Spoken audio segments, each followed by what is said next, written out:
Japon, mais oui, c'est plus loin qu'on ne le pense parce que la caméra fait toujours un peu, donne toujours un peu un écrasement.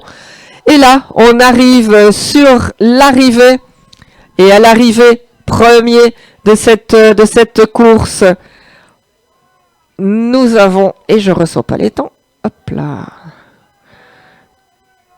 On vient d'entendre le bip, mais j'ai pas encore reçu les temps, malheureusement. Et je vois ici qu'il y a une pénalité, en fait, qui a été donnée par les arbitres au double homme de Sempar et Zouk pour une interférence. Ils ont eu 30 secondes de pénalité, donc ça viendra jouer tout à l'heure dans le résultat. Mais malheureusement, je ne reçois pas les résultats pour l'instant. Tout à l'heure, ils arrivaient directement, mais là, je ne les reçois pas. J'espère que les gens de Crew Timer sont pas loin pour essayer de nous donner les résultats. On vous les donnera dès qu'on les a. Et je suis un peu trop loin que pour pouvoir vous les donner sur l'écran. Donc, je ne sais pas ce qui se passe avec le timing.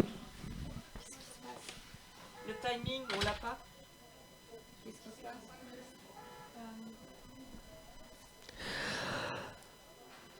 Et vous le voyez que c'est une ligne qui est pas officielle. Cette ligne est pour nous donner une idée de ce qu'il y a, mais c'est tout.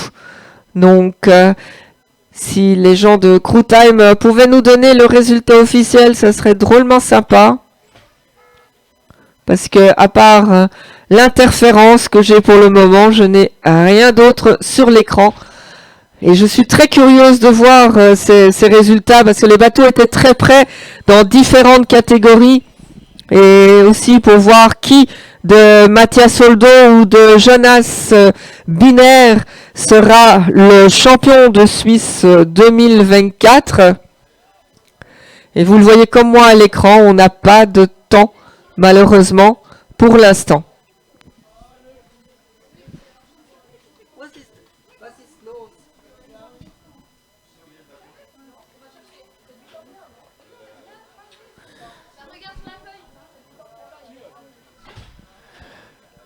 C'était une course assez passionnante, on l'a vu, les bateaux se tenaient quand même de près. Je vois là-bas un barreur ou une barreuse très heureuse de la course qui est debout dans le bateau.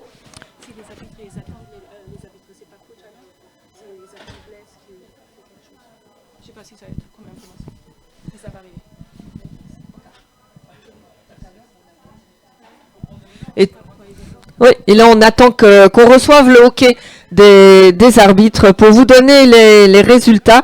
Mais là on a un gros plan sur Saint-Fond, sur Alain Gricourt et Sébastien Bonte qui étaient partis, je pense, le plus calmement dans cette course et qui continuent leur petit bonhomme de chemin.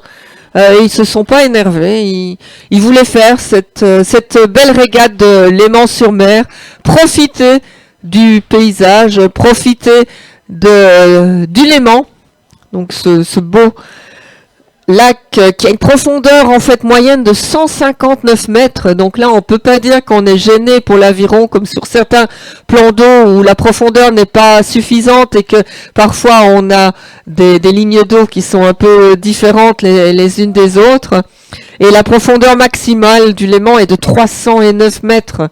Donc c'est quand même assez impressionnant. Il faut bien savoir nager ou avoir, comme on le voit ici sur les bateaux, des gilets de sauvetage.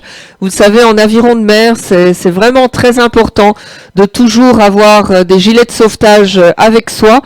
En fait, les barreurs peuvent les mettre, tandis que les autres participants, les rameurs, doivent avoir le gilet dans le bateau, mais sans le mettre.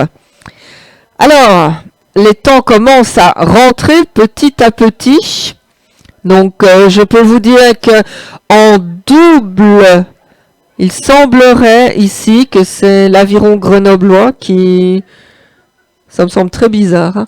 On va attendre un peu parce que il y a des choses bizarres sur les temps. Là, c'est le 115, c'est Jean-Georges Nguyen de la Société Nautique de Genève qui va terminer bientôt son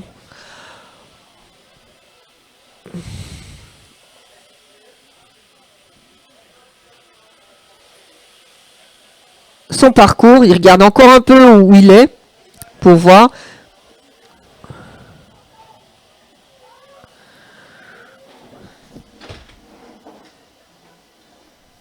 C'est pas possible ce résultat.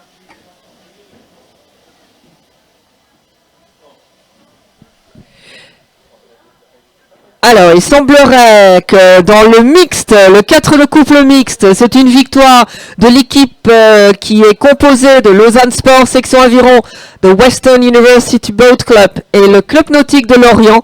Donc, Romain Lou, Fanny Mossière, Jane Thornton, Natacha Lazorac et Marie Maget à la barre qui l'a emporté devant l'aviron Unil et PFL.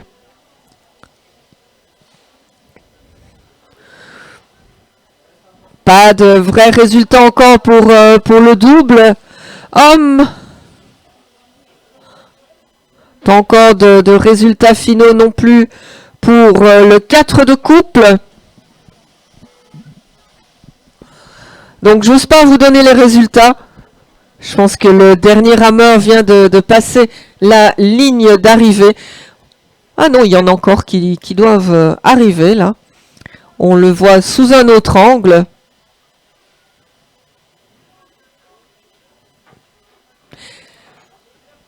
Difficile de s'orienter quand c'est comme ça.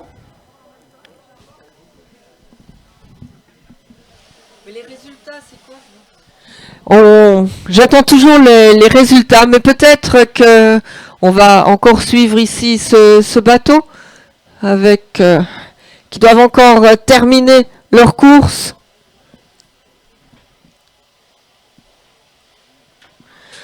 Regardons sur le tracker. Il me semble que tout le monde est rentré maintenant. Ah non, il y a encore le STF2. Il y a encore les masters là, de Saint-Fond qui doivent encore arriver.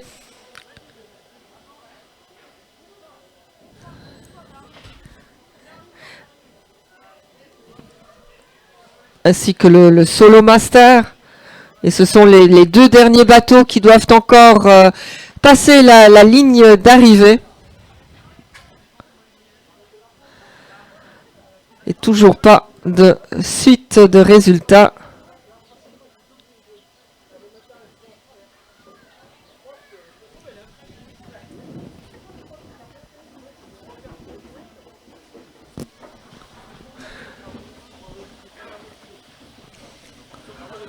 Voilà le double. Double master. Qui doit encore un tout petit peu corriger pour passer entre les deux bouées d'arrivée.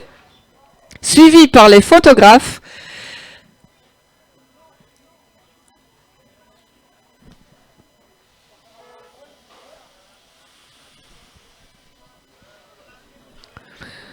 Il nous restera encore juste le rameur de la Société Nautique de Genève.